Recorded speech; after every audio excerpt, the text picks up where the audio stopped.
Yes, reka twongere dufata umwanya tubashimira cyane mwe mwakoze subscribe ku Makuru TV ndetse namwe mukomeje kugenda muri ibiganiro byacu tubagezaho umunsi ku wundi.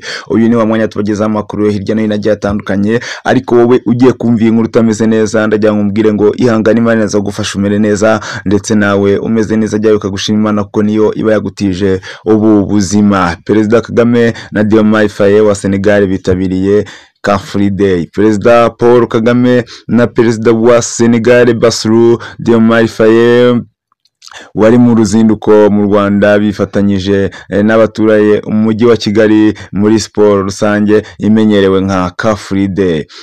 Muri iki gitondo cyo kuri iki cyumweru tariki ya 19 Ukwakira 2025 abatuye mu mujyi wa Kigali mu bice bitandukanye bazindukiye mu mihanda yabugenewe bakoreraho hamwe siporo rusange. Ibiro bya perezida wa Senegal byatangaje ko Diomaye Faye yatumiwe n'inzego za leta y'u Rwanda kugira ngo yifatanye na perezida Kagame muri Car Free Day, muri iki gikorwa gifitiye akamaro abaturage mu buryo butandukanye.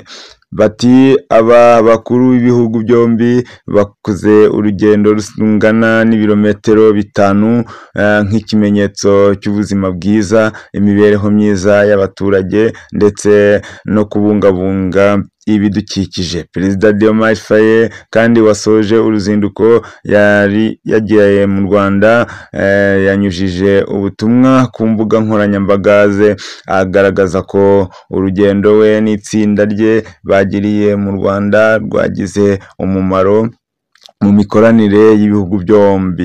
Ati uruzinduko rwanjye mu Rwanda rwasojwe n'ikimenyetso cy'ubumwe n'ubufatanye. Ndashimira Perezida Kagame, guverinoma ye n'abaturage bo mu Rwanda batwakiriye neza, batwitwaraho neza. U Rwanda ni urugero rufatika kwiyubaka no gushyiraho gahunda z'iterambere. Ibyo tubikurira ingofero, tukabyubaha kandi tukabyifuza. Ibihugu byacu biri kumwe mu rugendo rwo guharanira udushya muri Afurika. Car Free Day ni siporo rusange yatangijwe muri Gicurasi 2016 igamije gushishikariza abatuye mu mujyi wa Kigali umuco wo gukora siporo no kuborohereza. Iyi siporo kandi ibashishikariza kwirinda indwara zitandukanye, aho bahabwa inama baganapimwa izi ndwara ku buntu. Kuri ubu no mu ntara zindi iyi siporo ikaba ikorwa. Umubano w'u Rwanda na Senegal umaze imyaka myinshi uhagaze neza. Mu 2011 u Rwanda rwafunguye ambasade mu mujyi wa Dakar, iba imbarutso y'ibikorwa byinshi byahuje ibi bihugu byombi.